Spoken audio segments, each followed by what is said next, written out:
everyone and welcome back to the channel. I hope you are all doing well. Back today with another main video on the channel. If you recall, a few weeks ago I did the Premier League table if every Premier League club's ex-manager was in charge. So today we're doing something similar, but now I've done the Premier League table if each club's rival manager is in charge. So for example, if the Sheffield Wednesday manager was the manager of Sheffield United, the Derby manager was the manager of Forest, etc. So as we always do, we're going to do 20 to first, ranking which team would be in which position. Let me know in the comments if you agree with any of them. But without further ado, let's get into it. 20th, Forest. Yeah, it pays me to put Forest dead last in this, but in this concept, Paul Warne would be in charge of the Reds. Biggest achievement has been getting Rotherham promoted to the Premier League. They've been yo-yoing between relegation and League One under his stewardship. He has just got Derby promoted, but I don't think he'll be able to do much with a Forest team that is already struggling in the Premier League this season. So yeah, fortunately, dead last for the Reds. 19th, Burnley. Yeah, Burnley are going to be playing Championship football next season, and they will be coming up against this man if he doesn't obviously get sacked by Blackburn. That's John Eustace. Just think he did a decent job with Birmingham, so maybe he could do something with these Burnley players. Some of them obviously are, likes of Josh Brownhill, Jay Rodriguez, Jack Cork, Charlie Taylor. Have played in the Championship before. He did a decent job with Birmingham before he was sacked. Stayed the ship at Blackburn and kept him up in the end, so to that reason, just alone, it's just above Forest, and Burnley are 19th. 18th, Luton. This is crazy that Tom Cleverley is actually a manager now. Like, how time flies. Obviously a player who, when I was watching football growing up, now he's the manager of Watford. Probably will need to get this video out pretty quick because no doubt Watford will have another manager in place very soon. But he's done a decent job with Watford when he was in interim charge. Now he's been given the job on a full-time basis. Similar to Luton, of course, they've got a Championship squad. He's now with that Premier League experience. So if he's done a decent job with Watford, I think calling a few favourites from Man United as well. So yeah, Luton just going down. 17th, Sheffield United. Actually, one of these concepts I've done where Sheffield United actually haven't finished in the bottom three. It's just the fact for Danny Roll, who is currently Sheffield Wednesday's boss. When they went into Hillsborough, they were bottom of the league and he kept them up, did a miraculous job. Clearly the players love him, fans alike, so could he do the same for the other half of the Steel City? Maybe he could. Just think what he did for Sheffield Wednesday, motivating a team that were low on confidence, not amassed many points. That's why I put Sheffield United just above the relegation. 16th, West Ham. We all know about the hatred of Millwall and West Ham. Neil Harris would be in charge of the Hammers in this one. Hasn't really dug up any trees in his managerial career. Probably would struggle with West Ham. I just think because they've got likes of Jared Bowen and Kudos, it would just keep them up. 15th, Newcastle. Yeah, so Sunderland actually haven't got a permanent manager at the moment. It was Mike Dodds who finished the season at the Stadium of Light in charge, or interim charge should I say. But even in interim charge, I think a manager as well would struggle with the amount of injuries Newcastle have had this season. But they've got Alexander Isak, Callum Wilson come off the bench for goals, and Anthony Gordon, so kind of like West Ham. Wouldn't probably be hitting the heights they should with a manager like, a Sunderland manager or Mike Dodds in this case. But they've just got enough goals and quality to see them through. 14th, Aston Villa. Yes, a Birmingham manager, interim manager Gary Rowett would be taking charge of Villa in this one. Contrasting emotions, of course, Birmingham being relegated to League One under Rose stewardship this season, while Villa are finishing the top four and in the semi-final for European competition.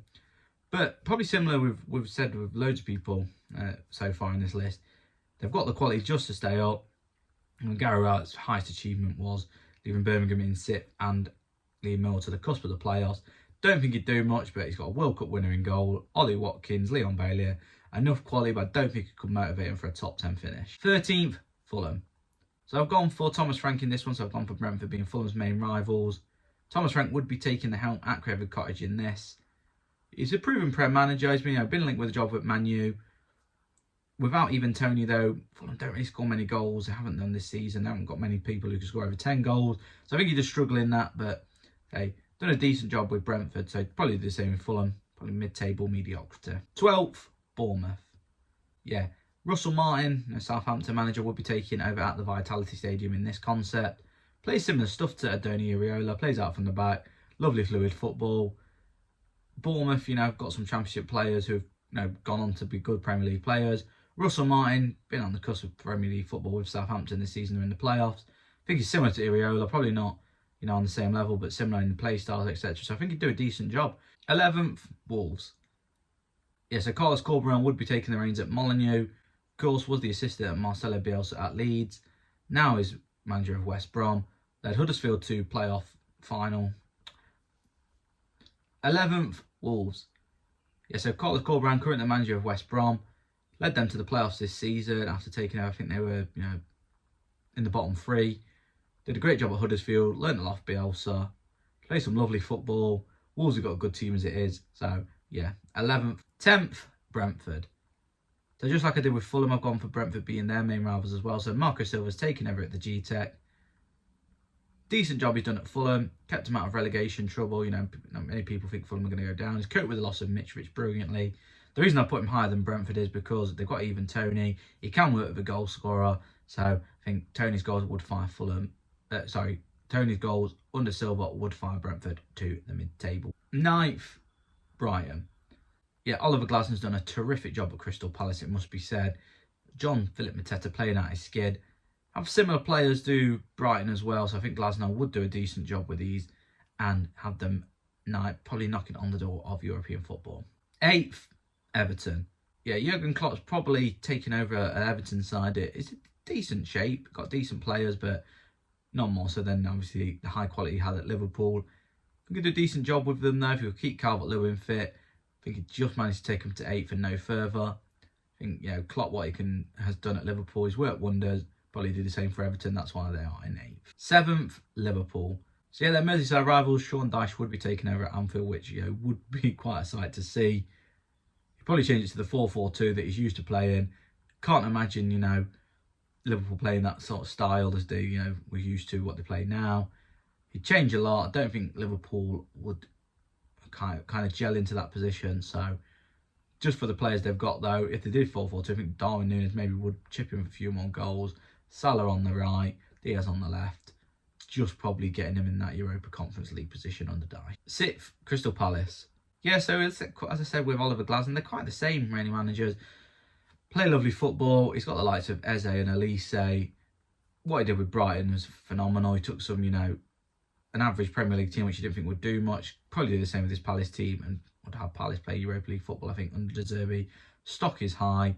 You just probably got the edge on Glasner. So, yeah, Palace sit for me. 5th, Arsenal.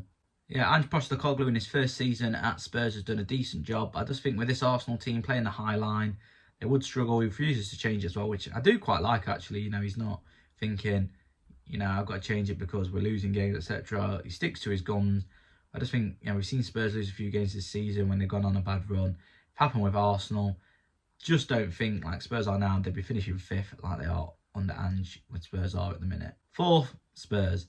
So Spurs will be playing Champions League football on like they are this season under Arteta in this concept. But of course, Arteta's done a decent job with Arsenal. Look what he's done to them, transformed their fortunes, got them challenging for the title. I think it would take a few seasons for him to do that. One thing similar, I think if Harry Kane was still at Spurs, I would probably put this team a lot higher, maybe challenging for the top 2. But Spurs don't have a top goal scorer. They do have Son. If you compare Arsenal's front 3 and take Son out Spurs front 3, they're lacking goals, probably would cost them. I think Arteta would just probably do enough to see them into the Champions League spaces. 3rd, Man City. Yeah, shocked to see Man City so low, but Erik ten Hag has had such a difficult season. Stock's probably the lowest it has been now since he's left Ajax. There's nothing coming manager. He's gone to Man U. Doesn't like it's going to work out. Man City have just got enough quality to see him through to make sure they do finish in them Champions League spaces. Would I see him challenging for the league under Ten Hag? From what I've seen at Man U, I don't think so. So just because of the quality of the players, Man City are going to be 3rd. 2nd, Chelsea. So it's the 2nd time in a matter of spaces Arteta makes this list again. But just the same reason, Spurs, job he's done at Arsenal has been phenomenal. Chelsea have started to pick up in recent weeks as well. And just with a bit more quality under Arteta, they would be challenging for that league. You've got the likes of Cole Palmer, Nicholas Jackson. We could even get the best out of Raheem Sterling, maybe, could Arteta. Decent job. Probably the manager that Chelsea should have been looking at to, develop their players and then make probably Chelsea on a similar trajectory path. If they continue, if they'd have gone for someone like Arteta with their first job, just building up like he has done. So I think he would have them challenging in 2nd. And the big thing is Todd Bowley's not afraid to spend money. So if Arteta did need a few players, I do think that he would be putting his hands in his pocket once again. First, Man U. Yeah, the genius that is Pep Guardiola probably would get Man U back to the top of their perch. As you know, some people probably would say they rightly belong. He'd probably get the best out of Marcus Rashford. There've been rumours that he's wanted to sign him in the past as well. He's got a young Scandinavian striker, probably not on the same level as Haaland, but get the confidence in banging in some more goals. He's got a World Cup winner like Varane at the back. Any problem I would say is maybe the debate with Casemiro. Obviously, Shane Calvin-Phillips into being overweight. There's been rumours that Casemiro has been also. Same with Luke Shaw as well. Would that cause a divide? But you go Andre Onana, who plays out from the back, similar to like style that Pep likes. I just think he's genius. You know, Jadon Sancho as well. He would take Man U to the top once again. And there we have it. There are my picks for if each Premier League club's rival manager was in charge of them. Let me know what you think. Should any club be higher? Should any club be lower? Let me know what you think in the comments down below. What would your table be? But as always, if you did like what you see, give us a like, give us a subscribe, join the journey. We're growing the channel day by day. I really want you to be a part of it. But thanks very much for watching. And as always, I'll speak to you all very soon.